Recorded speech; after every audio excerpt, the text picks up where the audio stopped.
உந்த வீட்டுக்கு ரெண்டகம் பண்றதுன்னு சொல்லுவாங்க. இத மகர ராசிக்காரர்கள் அடிக்கடி சந்திக்கிற ஒரு விஷயம். நம்ம என்னதான் பால் ஊட்டி, சீரூட்டி ஒரு வீட்ல ஒரு வளர்ப்ப வளர்த்தாலும், அது கடைசியில நம்மள என்ன பண்ணும்? எட்டி உதைச்சிட்டு போடும். அடிக்கடி மகர ராசிக்காரர்கள் இந்த பிரச்சனைகள சந்திப்பீங்க. மகர ராசிக்காரர்கள் யாரையும் வளர்த்து விடாதீங்க, யாரையும் நம்பாதீங்க. யாருக்கு என்ன இடம் கொடுக்கணுமோ அந்த இடத்த குடுங்க.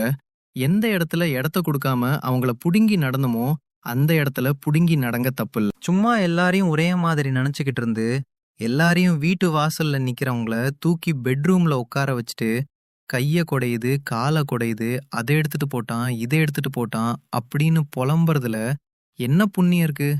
என்ன புண்ணியம் இருக்குன்னு நான் கேக்குறேன். அதனால மகர ராசிக்காரர்கள் செய்யறத தெளிவாக செய்யுங்க, சிந்தித்து செயல்படுங்க. அப்பதான் உங்களுக்கு கெட்டது உள்ள வராது. உங்களுடைய அனுமதியோடையே கெட்டது உள்ள வருது. ஏன்னா அது கெட்டதுன்னு தெரியாம உள்ள விடுறீங்க. அங்கதான் தப்பு நடக்குது. முடிஞ்ச வரைக்கும் உங்க வீட்ல கெட்ட சக்தி விலகணும்னா நல்லெண்ணெய் தீபம்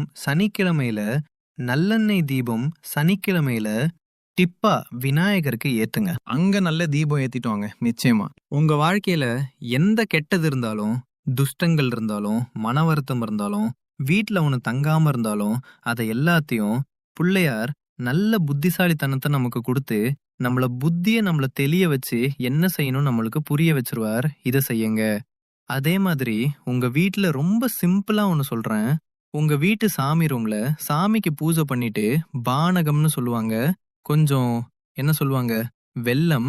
அந்த வெல்லத்துல கொஞ்சம் தண்ணில வெல்லத்தை கலந்து, அதுல கொஞ்சண்டு பச்சை கற்பூரம், கொஞ்சண்டு ஏலக்காய் பொடிய கலந்து, வீட்ல மத்திய பகுதி, வீட்ல மைய பகுதின்னு சொல்லுவாங்க, அங்க வச்சு உங்க குலதெய்வத்தை நினைச்சு ஒரு நெவேத்தியம் மட்டும் அப்படி ஒரு சொட்டு தண்ணி விட்டுட்டு, குலதெய்வத்துக்கு அர்ப்பணம்னு சொல்லிட்டு அந்த பானகத்தை எடுத்து வீட்டு வாசல்ல ஊத்திருங்க.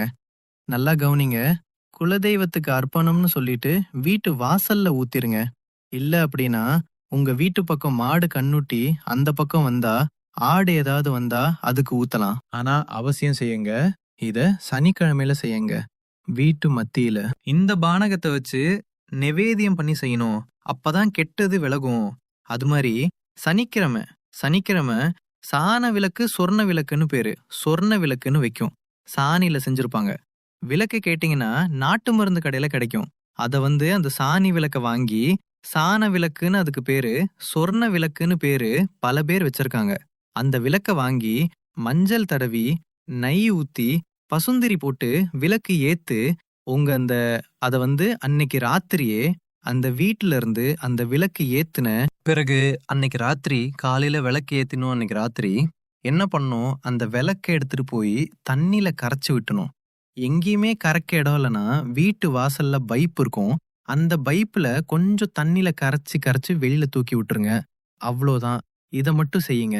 எல்லாம் முடிச்சுட்டு இன்னைக்கு ராத்திரி தூங்குறதுக்கு முன்னாடி வீட்டு வாசல்ல கொஞ்சம் பச்சை கற்பூரத்தை வச்சு வீட்டை 3 தடவை சுத்தி வீட்டு வாசல்ல பச்சை கற்பூரம் ஏத்துங்க. மகர ராசிக்காரர்கள் திருஷ்டி விலகும். மகர ராசிக்காரர்களுக்கு கெட்டது விலகும். மகர ராசிக்காரர்களுக்கு நம்பிக்கை துரோகம் யாரெல்லாம் செய்கிறார்களோ, உங்கள்கிட்ட இருந்து யாராவது ஏதாவது ஆட்டையை போட்டுட்டு போகணும்னு ஆசைப்படுறானா, யாராவது உங்களை ஏமாத்தணும்னு ஆசைப்படுறானா, 50 பேர் ஓடிவிடுவான். இதை மட்டும் செய்யுங்க. ஏன்னா பெரிய பிசினஸ் பண்ணுவோம், பெரிய நல்ல விஷயத்துக்குள்ள நம்ம இறங்கி நடத்தணும்னு ஆசைப்படுவோம். ஆனா சந்துல சிந்து பாடிட்டு போயிடுவாங்க. அதுக்கு தான் இந்த விஷயத்த மட்டும் செய்யுங்க. பச்சை கற்பூரம் மகத்தான மருந்து. பானகம் நீர் வச்சு வழிபாடு பண்ணுங்க. சாண விளக்கு ஏத்துங்க. நல்ல தீபம் சனிக்கிழமையில பிள்ளையாருக்கு போடுங்க. உங்க வீட்ல கெட்டது விலகும், நல்லது நடக்கும்.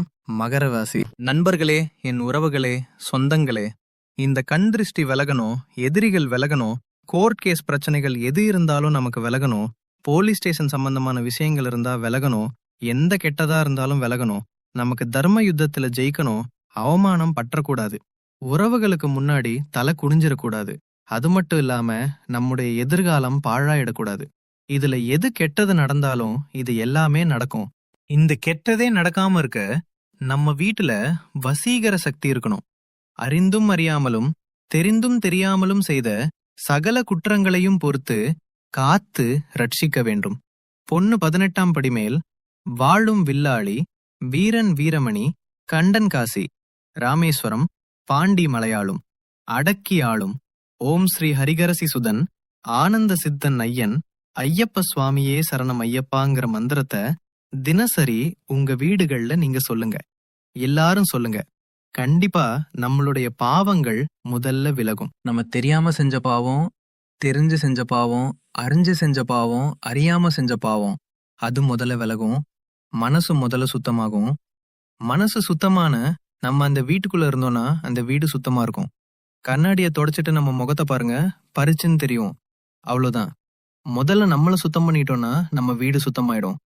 இன்னைக்கு தெரிஞ்சுக்கங்க. நான் சொல்ற இந்த 3 விஷயத்த தயவு செய்து எல்லாரும் செஞ்சு பாருங்க. உங்க வீட்ல கெட்ட சக்தி விலகிடும். எந்த கெட்டதும் உள்ளுக்குள்ள அண்டாது. முதல் விஷயம், உங்க வீட்ல டெய்லி ஒரு தீபம் ஏத்துங்க. வீட்டை இருள விடாதீங்க. ஏதாவது ஒரு விளக்கு எரிஞ்சிட்டு இருக்கட்டும். வீட்ல வாசனை இருந்துகிட்டே இருக்கட்டும். வாசனை பொருட்கள் ஒரு பக்தி சென்டலா அடிச்சுக்கிறோம். எல்லா இடத்துலயும் ஒரு வாசனை இருக்கணும் வீட்டுக்குள்ள. இல்லேன்னு சொல்லாத வார்த்தை நம்ம கிட்ட இருக்கணும்.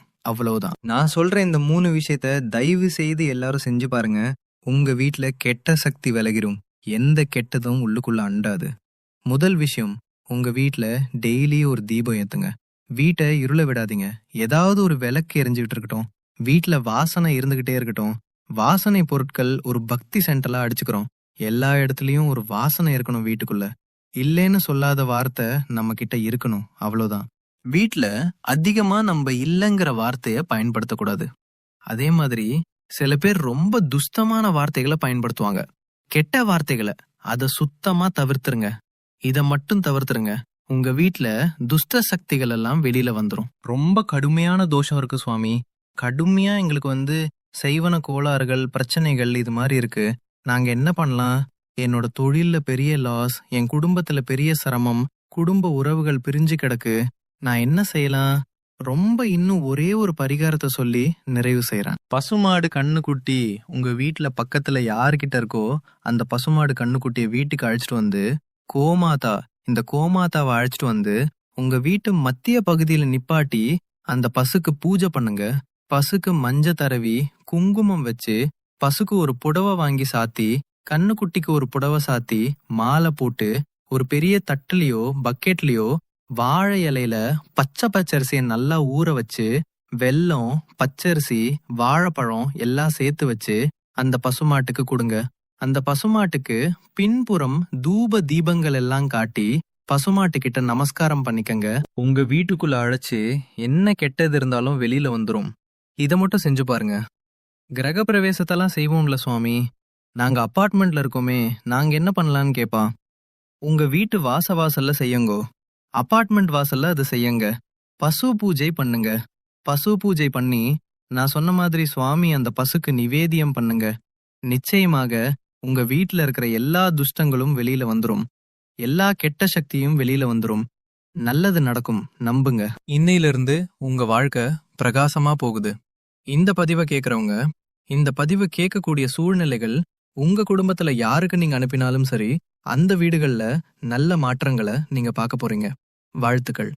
நல்லதே நடக்கும். என்றும் உங்களோடு நிழலாக நான் இருப்பேன். நம்பிக்கையோடு மீண்டும் அடுத்த பதிவில் உங்களை சந்திக்கிறேன். ஓம் சாய்ராம். ஓம் சாய்ராம். ஓம் சாய்ராம்.